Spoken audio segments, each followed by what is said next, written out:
le sana kan thu pui tur chu Isua zui tu ni man ti ani don ani Isua zui tu ni man tui ke plung hutak emo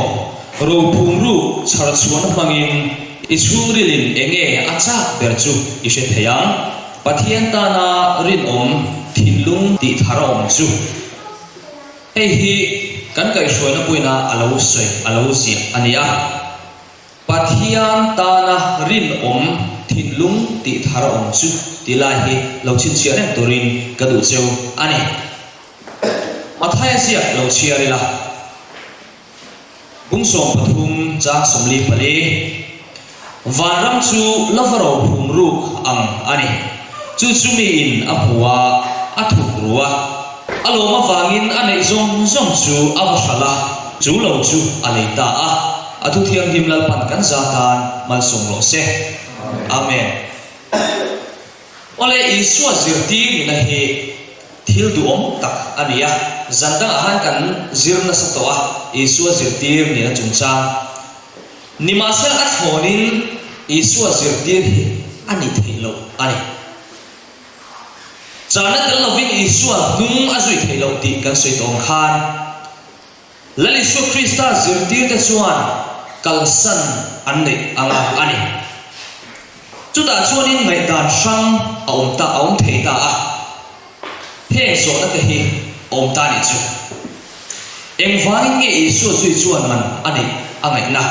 pakhat na on in ril ruwa lo in so veula he zo na hi ati kan ti em ama zui tu ni turin eng thil tak nge kan pek ngai pathum na chuan keimani min phusu turin pathian chu a hausa to ka a thoni na ma chu kan zui arem tilomem ni ti ani he te hi so na ong thei ta ni chu sam si ka chuan eng tin nge alo soi sam song nga na chang so pahia chuan leilung le achunga thil om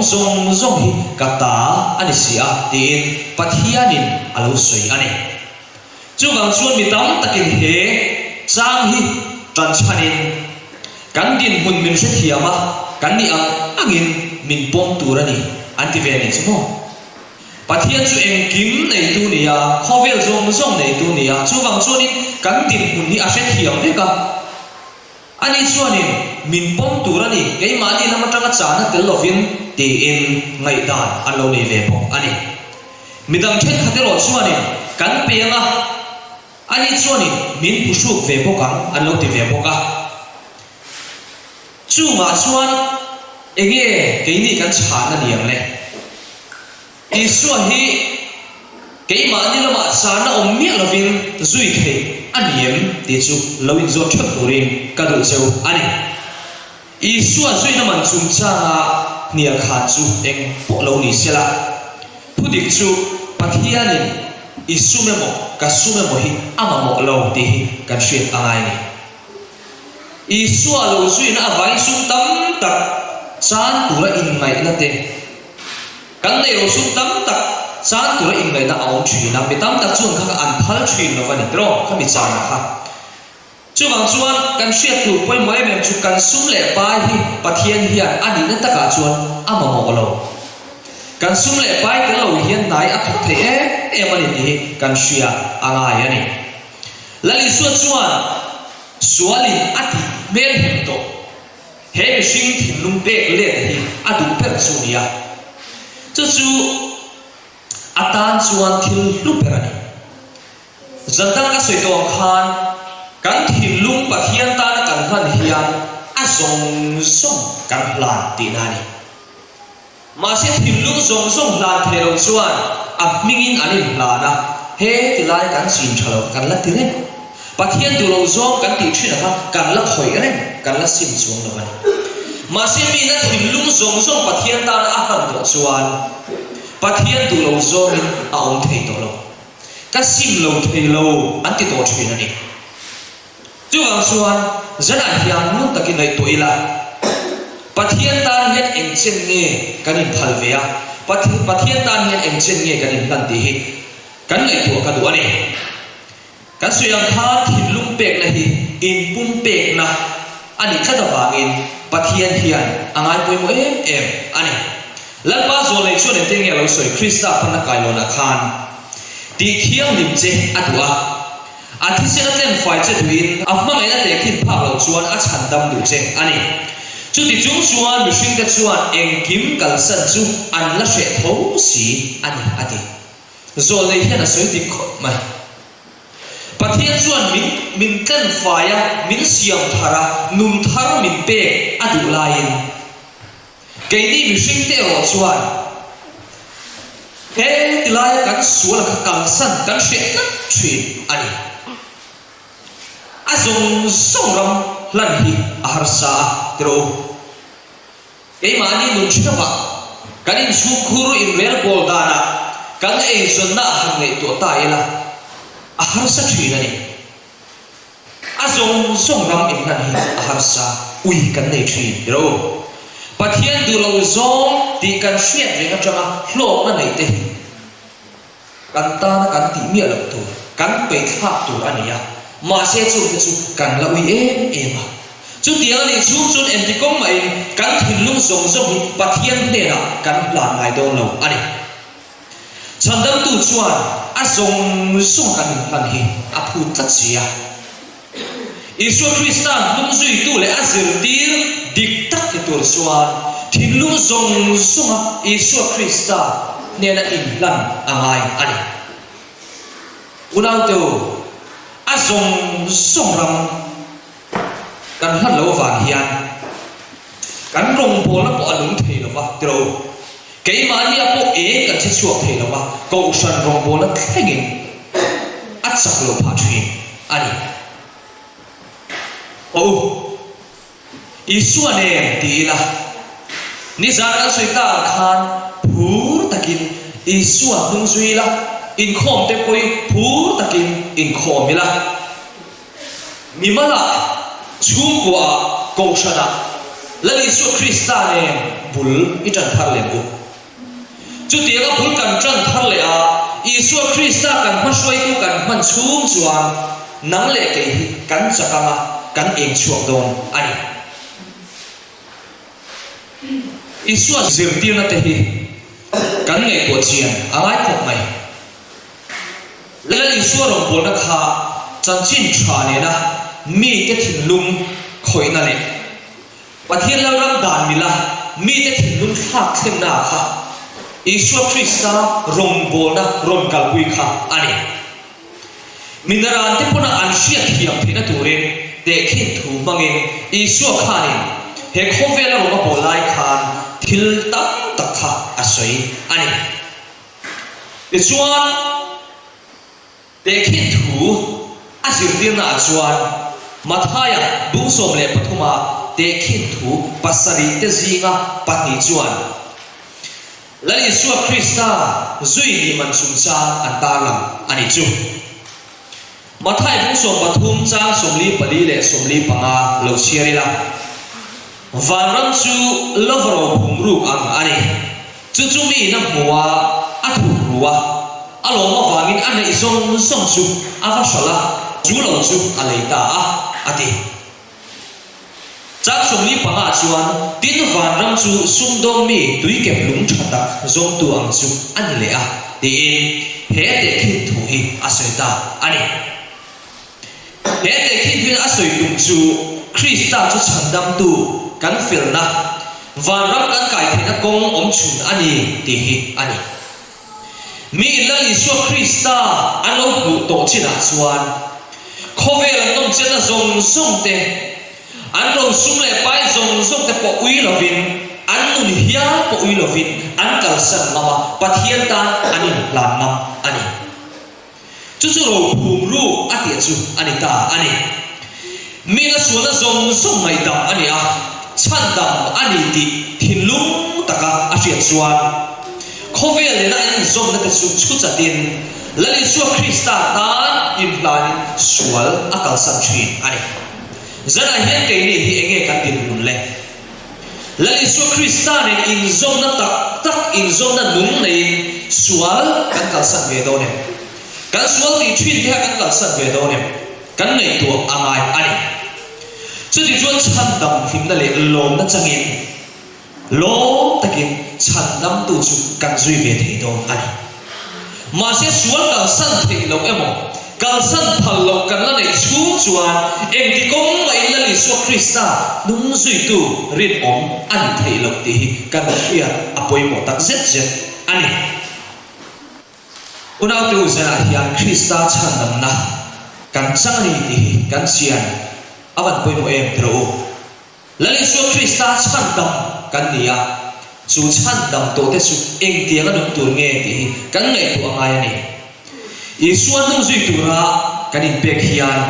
zana hian enge chan ngam lo kan nei enge tha phal lo kan la nei le sum do na dik lo te kan lo khoyang ti ho me me maya ma se kan ko thane chuan chu ti am khoi sum do nai kan omin ka shulawa anu ka kan lo ti ni lo chuan dro Isuan nung zui tu tak ta chuan kutling lo wa sum la te pathian a hwat em thil panga sum la te kan ti lo tok tu ani chu wang chuan zena hian enge kan la tha phal lo enge kan lo chin thwin ke ma ani du na enge la petlat chung te chu kan hlan phal ve lo nem kan la phal lo ni chuan ring tu kan ni ri ngot a hian om sia anei don va Isuan tu zui tu kan in tiri kot hian om sia anei don lo ani hero phun ru pu tu te hi chuan an nei zong se an huwa ba te chuan an nu na hial po an thap ngam ani chu tiang khop chuan lali so Krista ro phun ru khi kan la pu chiang lo ani mai thei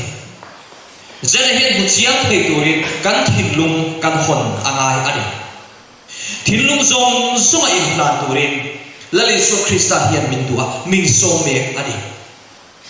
zana hian enge kan tin hun ke ma ni thava engla hian nge pason ka ngai eng hinge ka pason na tur eng hinge ka kal san tura eng hinge ka pai thak tu ti kan in zo ka du ani Bible en tir te lo en ta ila zirti so pani te khan an in le lo te an na te an ei zon na le an chu kwa te kha an kal sana Krista an zuani ti kan ria chu tia in pe na thu tak ne na Isuan hung zui na chuanin hlok na enge om isu petera sona ani tani ni china oman kan zona kan chia to ang khan mitam tak po khan enge na Isu Krista zui chu hlok na nia ti kha ania chu tiang chia chuan he in pek na hian Isuan tung zui chu enge hlok na ti chu petera po chuan alo zon ve ani ngai te ke len kim kal sarin ka zui ta chea enge ka huang le ti na zo dan eng tin ye Isu na chan le mathai pung so ko chang som tia chuan tin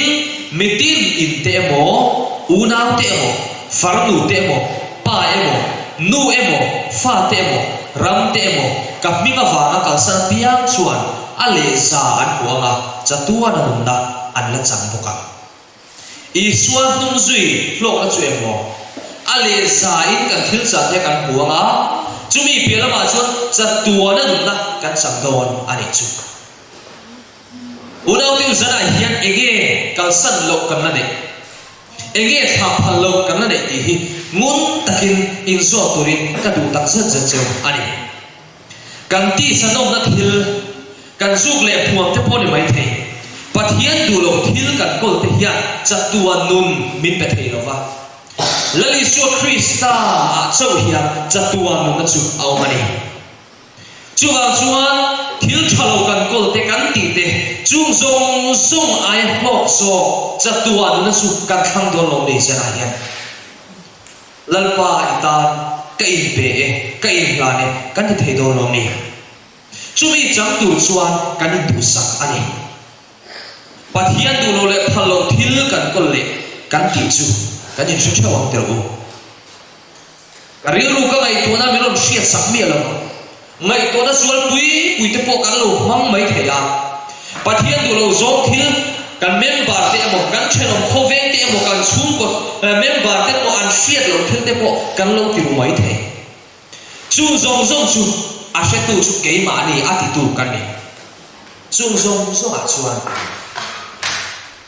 kan mi shin pui ten shelo ma se ke ma ni le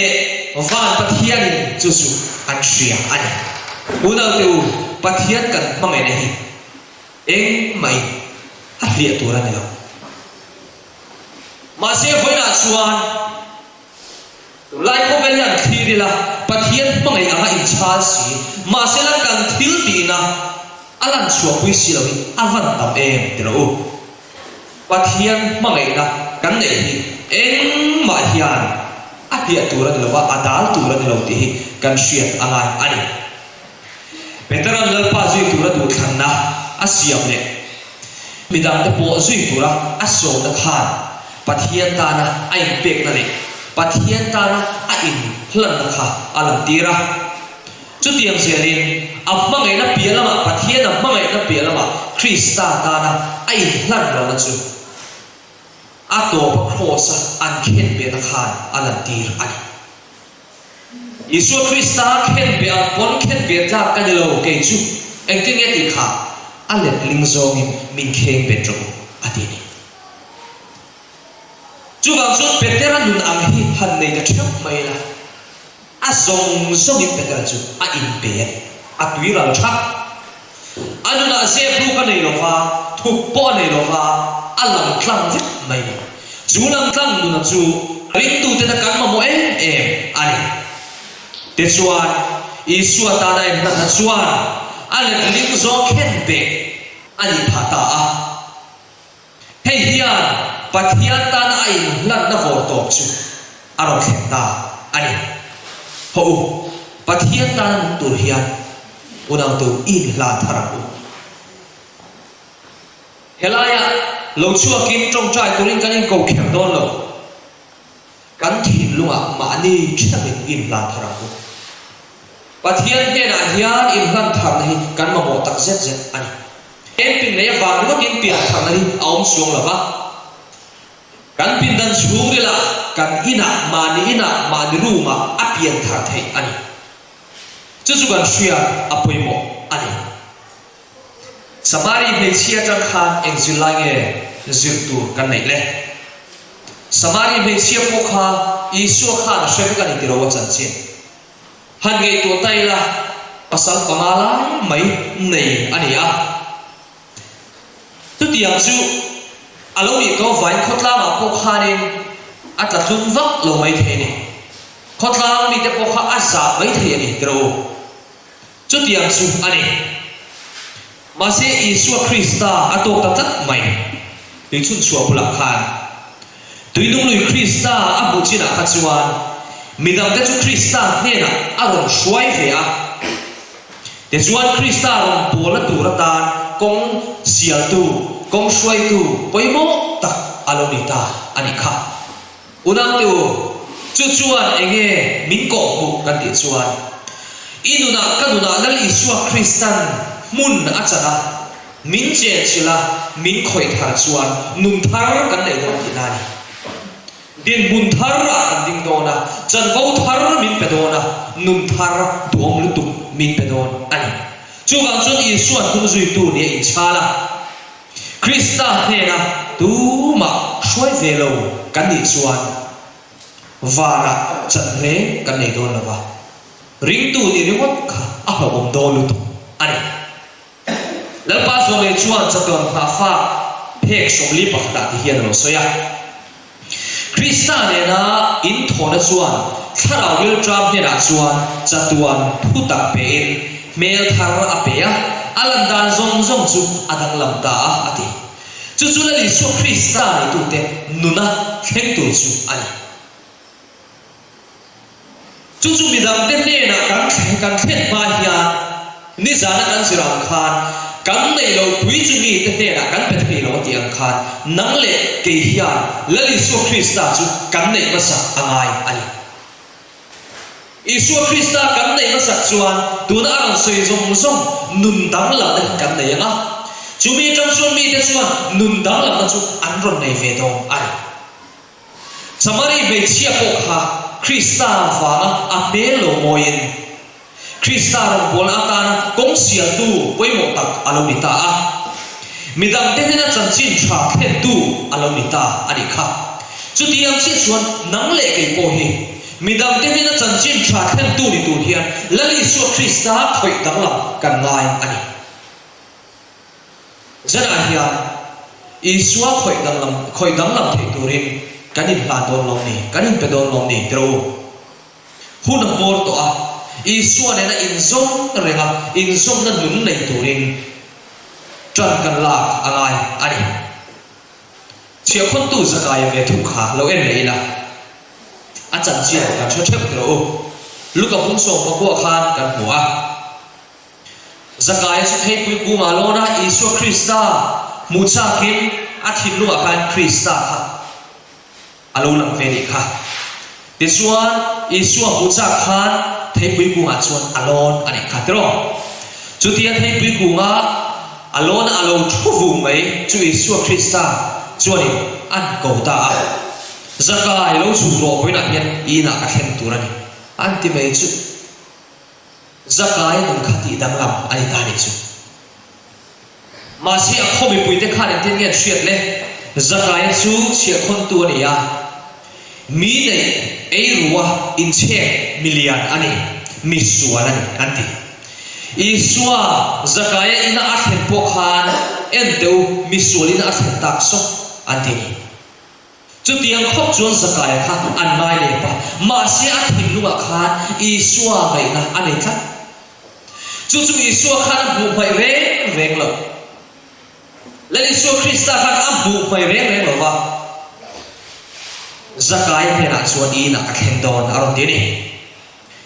zakai chu isua khon ne suan a khoi tuiral zo ta mi tling lo tak ani ti ai thina chuan a hwal ve ne chu atlin lo zia ei ruk a chin zia te chu a hria tharau thiam lim chakna chuan a tharau chu ti dar lamin diklo tak a thil ti thite sim turin a puita ni wan poi mo tak zara hian i ti diklo thite sual i lo khoi thite chung zong chu tharau ti dang lam ni ve the turin tharau dong turin kanin bo se don lo ni tro in bo se don lo ni a poi mo ani zakai po a khomi te na misual an tia kha anun isu Krista avana a thak dang lam thei ni chuan nang le ke po hi min thak dang lam thei ani ti hi a chiam ne ani in china di tak ani na chuan anun pum hlum in hlan da in kha khen da lama a shoi da ani a poi mo le mai jena hian in china di kan nei he tilai ka lo ti to chen katak stana shisel nia lo zugle huwa kalau ti thinte pathian temple ti porpa nania pathian sui chiat nania pathian ti mual phone le ti min chiat na thil kalau ti thinte kha khang zong zo khan in chhir na ne lali su Krista kan pat do lo ni chu tia kan pat ani ngai chuan isu Krista hian nun thar mit pek adu sin chu ang sonu dau te usana hian lali su Krista nun thar nei to ring kan thin lung alama ipeyang u ihlan u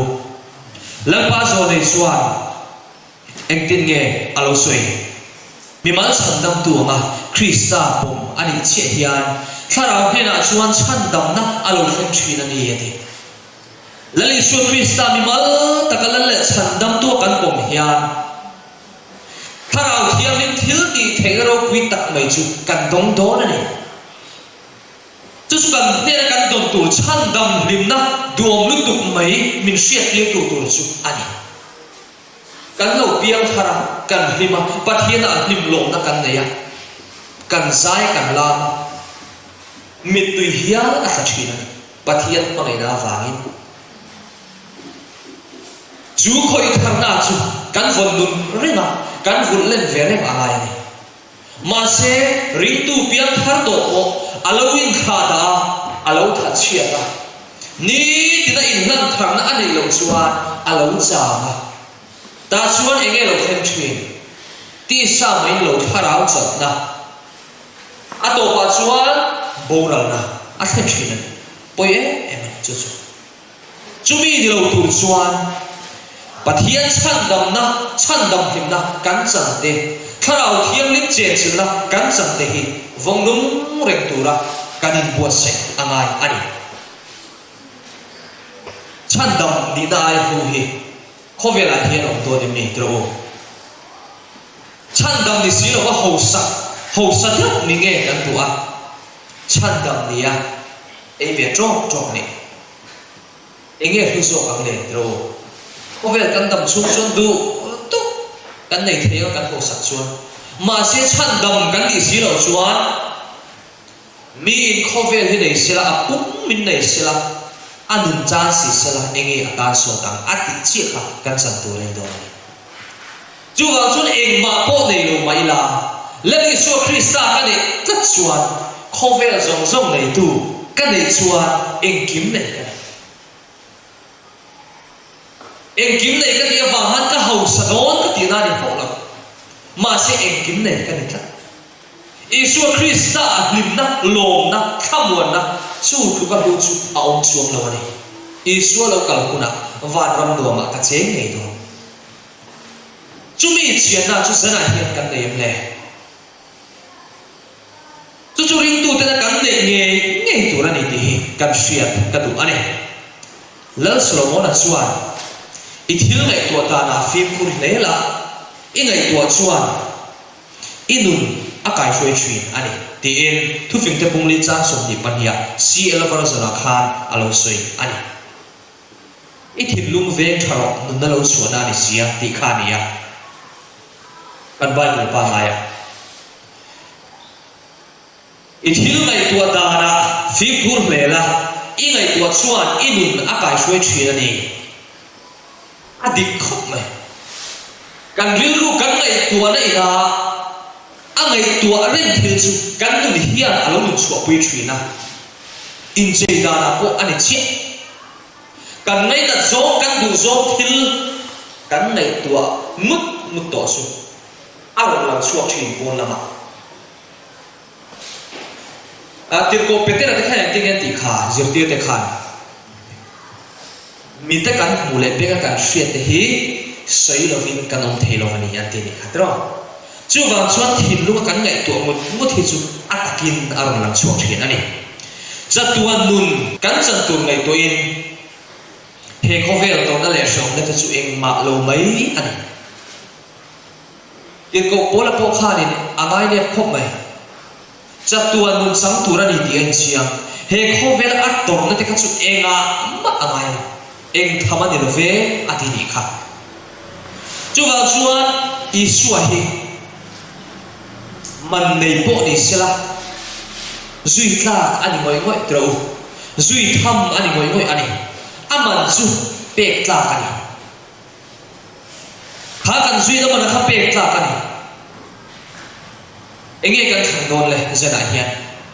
Isu an zui nge kan thang dona khover non chen na ke mani du zo an na setan nung zui ka thang don chu ta che chuan kan tu than na angai ani pathian chu kan thang don lo ni rom bung som pani sang he tin ya ti le he khovel danang hian om su la pathian du zong a tha le lom tla le that fam kim chu in hriat fiat the nan in ril ru a thar omin lo dang nam zo to ro u ni ti hen hi Isu Krista a khoi thar te nun om da tu chu ani ya mi bian thar pathian zirtir Isu zirtir te nun om da tu chu alo ni ya an nei tuana ti tang lam om te nun da tu chu alo ni ta ni he khovel danang hian kan thiam to lova Isu hun zui tu ne chu pathian du zong a tha le lom tla le that fam kim chu chumi chu ngai tu in kan ril ru kan ngai tu na su tharin pathian tan kan nun kan hla to ani zena hian kan thim lung te siam tharin ro phum ru Krista chu komin kan nun ilan thema putin kan in som ani lalpan athu kan zatan mal song ro se amen